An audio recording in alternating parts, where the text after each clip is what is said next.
Hello, everybody. This is Susan Heaton Wright, and I'm absolutely delighted to be interviewing Nicholas Simon. Now, for anybody who doesn't know this, Nick is actually my son. Now, and I'm not biased in any way.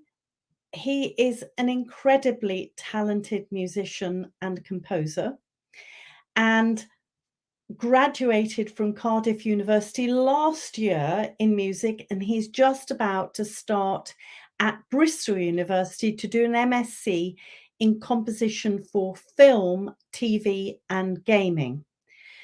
I thought this was an ideal time to pick his brains and also to give him a task, which was to ask his friends who are starting at their new graduate jobs what they needed from older people like me, or leaders, or team leaders, or leaders, what they would need in the way of information to make sure that they were ready to start their career. So welcome, Nick. Hello, thanks for having me.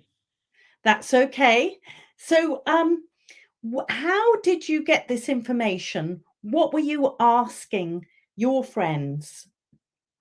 Basically, I got the set of questions you asked me to send off, and I sent them off to a few friends. I got some answers back. And were you surprised by the answers? We will ask the questions a little bit later. Were you surprised by the answers? Not so much. I wasn't sure what to expect, but it seems very in line with the jobs they're doing. So, for Yes. instance, the more online oriented jobs one of my mates was doing. He learnt through an online social media, whereas the two other mates who are doing more um, company going into work oriented jobs, they found it from word of mouth and through university schemes. Okay, so you're saying about how they found their jobs, how Yeah. they actually found the actual jobs. And I think this is a really, really good point, isn't it? That when you're graduating, I know back in the day when I was at university, there was all of the big companies did what was called the milk round. They still do a little bit, but they would interview graduates who were interested and going to the career department and asking if there were jobs there. But from a departmental level, that is really important because it's specific. And I know two of your friends, they have done degrees and MSCs that are specific for a particular industry. So, in fact, going to the department was the best thing to do, wasn't it? But Yeah. um, But the way of work and getting jobs, and I'm sure other people that are on this will agree with me, everything has changed. There is a lot more online. And you mentioned that your friend had actually seen an advert on LinkedIn and he applied to it. And this is what's happening more and more. And another thing is that a significant number of positions are filled by people they already know, whether that's somebody internally fills that job or it's within their network. So, from a point of view of trying to get a job, it's quite important to build a network, isn't it? So that you can get those things going. But this particular discussion is really about how to prepare before you start on the first day or the first few days, because it's like going to a new school, isn't it, in a way? It's a new start. And can you remember what back to when you started at university? Yeah. Was it And all the way back to school, I remember starting there as well. and I'm sure there are questions you would so information you would have liked to have known. Yeah.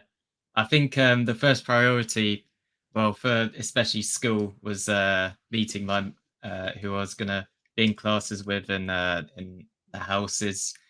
But with, university, we kind of had this idea of more freedom and, um, doing what we like doing, in our subjects. So there was a lot of intrigue in terms of, looking at the course we're doing as well. But of course, now graduates are going into their first graduate role, hopefully, that they will be pursuing a career and using the skills that they have learned as an undergraduate and that particularly the courses that they've done. And it becomes more specific, doesn't it? So it's no longer thinking, well, I'm going to choose this module because that's really what I like doing. You might actually have to do some things that you don't really want to do. Yep. I did a lot of essay stuff within my music degree, and I'm not so good at essays. But it's all in good exercise. You're always going to have to write that kind of um, information to a long essay format. So even if you don't like it, it's good setup. So even back to school, maths wasn't liked by everyone, but it teaches you reasoning, and it's important even if you don't like it. So I think that kind of stuff is important. And do you think, therefore, having that positive mindset for when you start work, when there might be some things that you don't want to do, is it worthwhile thinking of it in that way? Yeah, definitely, especially as a younger person going into a job and you don't know what to expect. But the stuff you learn from things you don't particularly like doing, um, you later realize how important they are, and how that actually helps you in the future stuff. So, for instance, I was doing a 6-month placement with a writer developing an app, and every day we had to spend time writing our hours in and what we learned from the day, and into Excel spreadsheets. It was boring stuff, but I realize now that that's necessary in terms of work, and also kind of reflecting on what you learned from the day, and it's very useful in the long term. That's really interesting, isn't it? It's almost habit creating, isn't it? So that this becomes a habit when you, well, I'm sure that you will do exactly the same thing when you are doing your MSc, that at the end of the day reflect on what you have studied. Definitely, yeah. And in terms of networking, I think the MSc will be extremely useful in the learning on how to actually uh, connect to other people that you're working with potentially in the future. That's really, really important, isn't it? Because I know your profession, I know your industry, and quite a lot of it is about who you know. So building that network's absolutely crucial. Mm, definitely. But let's think to those first days just before you start your job. I don't know if you're aware of my first graduate job because I got a job in Kenya to teach in a prep school. And it was unusual because it was very difficult to get in contact with the school. The phone was hardly ever worked. It was right in the bush. It was the summer holidays. There was no internet at the time, and I had this job offer, and I asked to have a contract and confirmation sent. And once or twice I had a phone call from the headmaster saying, "Well, is she coming? Is she gonna come over the summer?" And, I would say, "Well, until I've had the confirmation letter and the contract, No. But then a lot of pressure was put on me at the end of August, and, "Oh, you'll lose your job." And so I bought a ticket to go to Kenya without having seen the contract. And I said, "But I understand that you need to have a work permit to work in Kenya." "Oh, don't worry about that. You just walk through and George will be picking you up at the other end. He'll take you for breakfast and then drive up." What on earth could happen?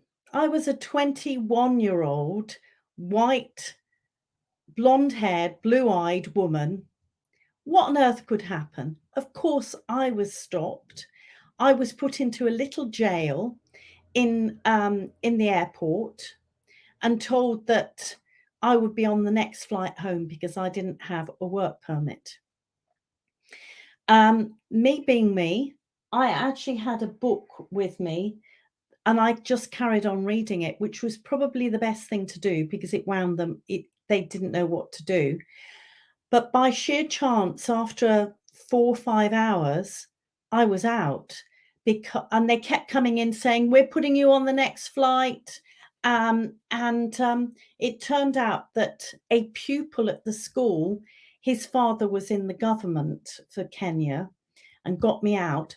But there was a lack of duty of care from the headmaster who had told me I didn't need a work permit when in fact it put me in genuine danger. There was a lack of duty of care, professionalism on that part, plus the fact I never saw a contract the entire time I was there, even though I did ask. And obviously, we live in different times now. You can check up on things. Communication is easier because it was very, very difficult. You know, a letter would take 10 days to arrive. But that's the first thing I would say. Make sure that you do have a contract, that you read through it, you know exactly what's expected, you know exactly what the terms are, that you know how many days a week, how many days holiday, are there any particular behavior that you need to have? You know, what is the behavior expected in the office? If you don't know, ask. But also it might be if you're in a professional organization, you might need to have professional indemnity, your own, to cover yourself, or it might mean that you need to have a professional qualification. Can you think of anything else? Um, I'd have to say, yeah, a contract would be the starting thing. It's more of a thing you wish you had down the road. But yeah, just a written note saying this is what I'm here for, and with confirmation from the other person you're working for. Absolutely. And yeah, you could say that I made a mistake, but I was waiting for this particular document, which never came. And he was putting quite a lot of pressure on me, phoning up at odd times. So I thought I'll take the risk. But and as I said, there was a different times because now a contract would be sent by email. It would be easy to do and to keep in contact with people. But and there was very little information about the school and things like that. Only that what had been made available from the application, and the internet, you can go on to Google or whatever and find out about the company, and I would say that's really important. Now I asked you to ask your friends about what information would you like they like to know before they join the company.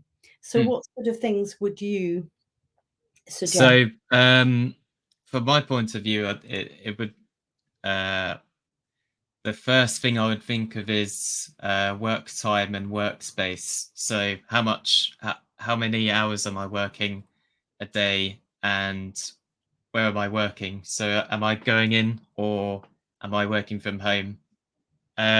and it seems that that that's usually ready information. But my friend Nick, who works for a programming company, said uh, the information he got was working hours, location, salary, um, hybrid, is it in or in and out of office, and responsibilities and progression track. And he got most of that information, but they didn't list anything about working hours or um, whether it's in or out of the office. And he would have liked to have a progression track and the amount of hours he was working also available online as well. Yeah, I think those are really good points, aren't they? Because if they are not put in the contract, it it could be misinterpreted, and somebody could say, well, you just have to work the hours that you're asked to do. And in the end, you could be working many, many hours and not have a life outside.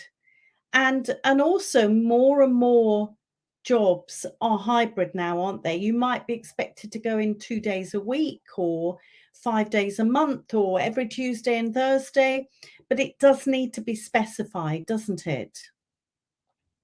Definitely. And if you are working overtime, is that paid overtime, or are you Yes. going to find out about that on your first paycheck that you've just been working an extra Yes. few hours and not going to get paid?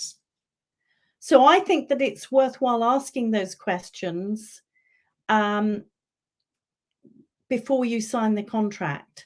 And if they get funny about it, um, ask why. It could be an indication that they could be exploiting you, couldn't it? But Definitely, you yeah. said a little bit about the career progression. What do you mean by that? So I'm going to have a guess. This was Nick's answer, and it progression track would be where you start and where you end up in a year or 5 years within the company work, and um, how long that takes or how short that is, and what are the benefits of working with the same company for the next 5 years rather than changing company with your new expertise and CV. Yeah, because from a company point of view, it costs a lot of money to recruit. So in fact, it's in their interest, if they're able to develop somebody like Nick, your friend Nick, and to use their expertise and give them more opportunities. But then you've got your other friends that are doing professional jobs where there's a professional qualification with that. What did they have to say? Well, I think he's got the qualification as well. It's sort of different in that way. Yeah, that they are Um, they're actually working towards their chartership though, aren't they? yeah, James is he's got a BMUS in BMUS, quantity BS, BSc. BS BSc in I can't remember quantity surveying or something in Reading. And sorry, what was the question? So really thinking about if you are joining a firm that excuse me, is a professional services, quite often as a graduate, you are going to be trained in that profession with a qualification at the end of it. Yeah. So So are they gonna do James has given that? a very uh, professional answer sheet to this. You can tell he's very he's used to giving that kind of um, set of answers in the answer format. So James is now working towards actually getting his qualification. He's been working since September last year. So he's explaining that he does um he's got an exam in 2 or 4 weeks. Um and then once he gets that, he's now fully into the job. And Right. he's got as much time as he wants to actually take the exam, but yeah, you had to pass it first. So have they funded that, or did he have to self-fund the training for that? I don't think there was any training or anything. It's simply just a exam textbook, and you had to learn Okay. it and do past papers. Okay, so I know that there are some, say, accountants, lawyers, where there is professional training. So your friend Barney, for example, he is training to be a solicitor, and he is getting that funded by the firm that he's joined. Yeah, And that's another question really to ask, isn't it? Who is funding the training? What are the prospects at the end when I qualify? Will I have a job yeah, here? Will I need to look elsewhere? yeah. And James here, for that answer he gave, is there a clear path of progression in the Yes. business? So that would be coming out of doing that first exam. And quite often there are organizations that have graduate trainees, and they might be a trainee for a year. And again, I think it's worthwhile asking, will I be guaranteed a job at the end of it? Or, do they just pick 20%? So having in the back of your mind that, first of all, you need to make a good impression, but also, what are my other options? Hmm. Because this isn't going to be long term. Now, I know that I asked as well, if you were the manager or leader, what would you be telling your new graduate intake? So, Yeah. So uh,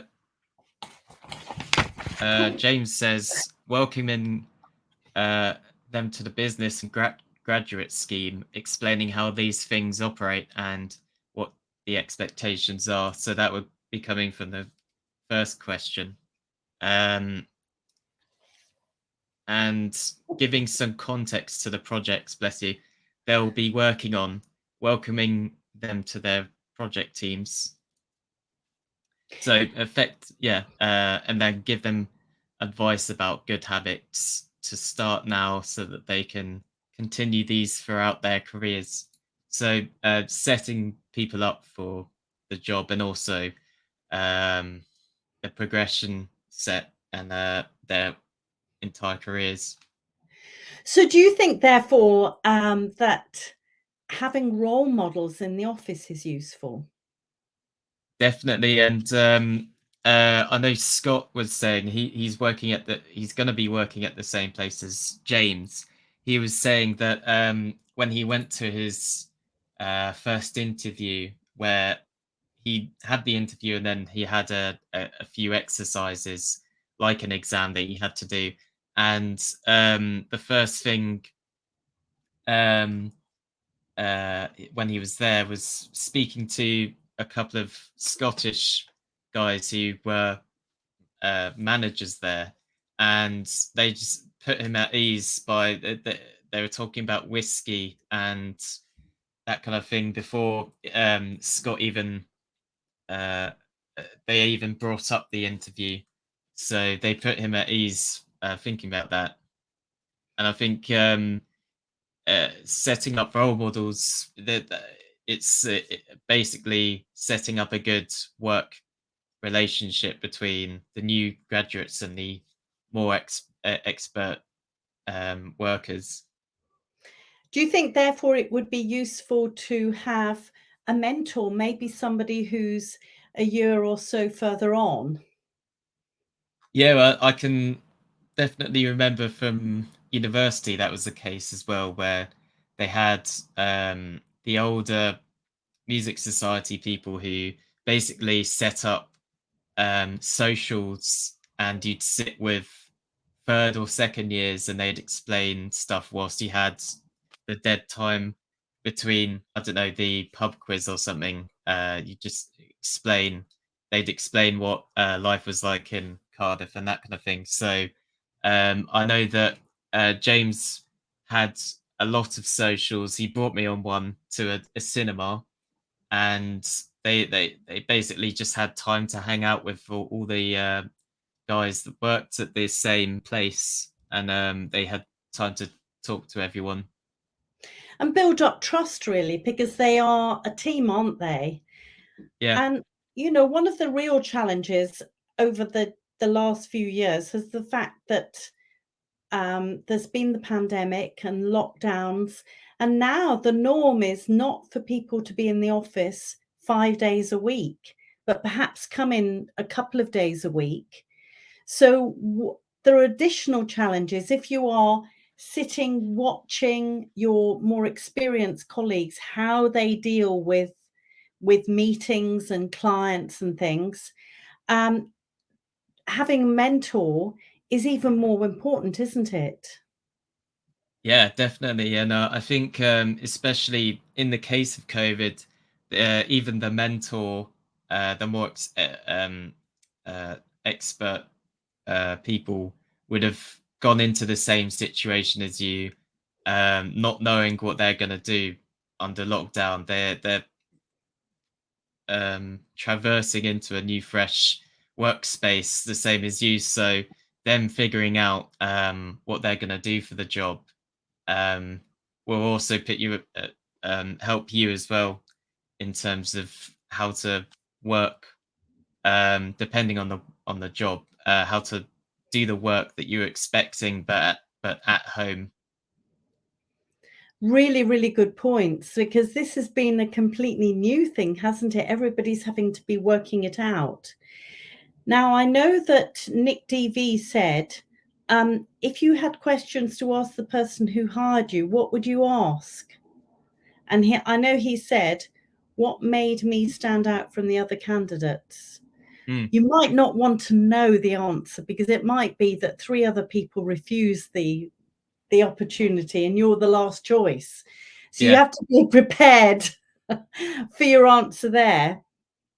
What does the daily routine look like? But coming across all of this is that we need to be braver about asking these questions. Do you agree, Nick? Yeah, and definitely, even if you didn't get the job, that kind of thing can be extremely constructive. And if you did get the job again, it's very constructive. But if you're looking for that kind of perfectionistic, um, what can I do better? That's always helpful. Yes, it is. So it may be another good question is, how often will I get feedback from my manager? Or how often do I have appraisals? Do we have them on a monthly basis?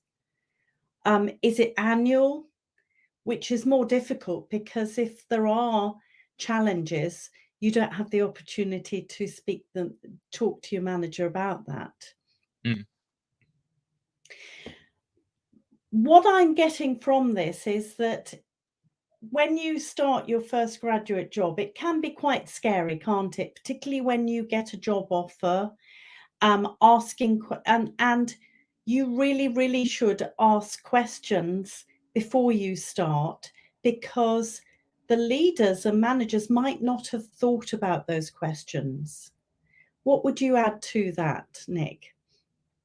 I'd definitely say, depending on the job you're doing, the people you're working with will be effectively your classmates in a school that you'll be spending time with. So, getting to know them, and getting to know what they're good at and what they uh, already know is the job, what it's like to be in the job. You can get information from them as well. It wouldn't just be the boss that you're getting the information from, but also the people you're working with. that sort of know more of the groundwork and the social life, and that in the end helps you get a better understanding of what you're going to be doing when you're starting the work. I think you made a really, really good point there. And remember that for any graduate, you are very, very talented. You've been taken on because people see the potential in you. You've already achieved a great deal by getting a degree, and this is the next stage for you to develop your skills further in a workplace. Any good leader wants to get the best out of their team. And if you ask questions, it might be they've not thought about these things before. But as long as you do it in a respectful way and you're still working hard and doing your best, you are going to do well.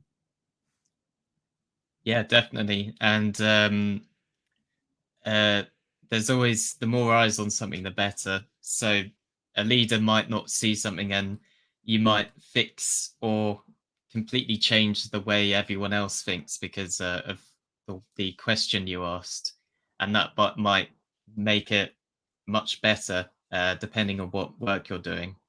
Absolutely. So is there anything else you would like to add before we finish?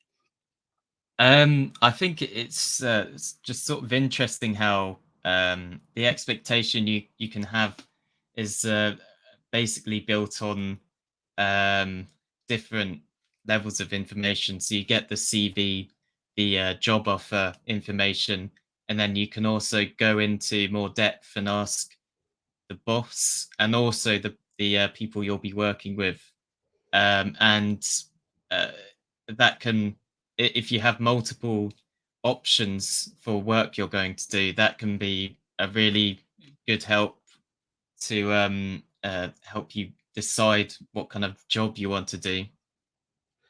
Yeah, really good point. As ever, it's all down to communication, isn't it? Definitely, yeah. And is there anything else you'd like to add to your Uh, graduate friends and colleagues? oh yeah.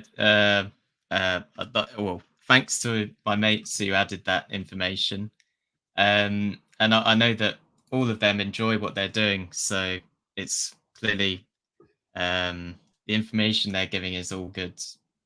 Brilliant. Well, thank you so much, Nick, for coming on. Before I finish, I wanted to say that SuperStar Communicator has a package of soft skills, communication skills training, and facilitating workshops for new graduates, new talent. If you are interested for your company, please contact us and we can arrange a call to see how we can develop the communication and efficiency of your new graduates when they're working. Thank you very much for listening. Thank you, Nick. Great, thanks. Bye bye.